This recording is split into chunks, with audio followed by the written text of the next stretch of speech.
السلام علیکم ورحمة الله وبرکاته ومغفرته.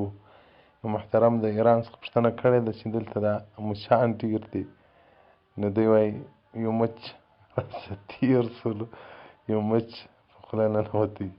د زما روژه څنګه ده؟ محترمه فقهای کرام وایي دا هغه شی چې خوراک مقصودي نه وي او ځان نه ځینې ساتل کېږي، که ذباب لکه مچ، نو که وایي هغه تېر سي نسته د روژتي وولېږي، یعنې روژه نه په ماتېږي. فتاوی هندیه جلد اول صفحه 203 الباب الرابع. نو محترمه پروا نه لري، روژه دې نه ده ماته، خو احتیاط کوه.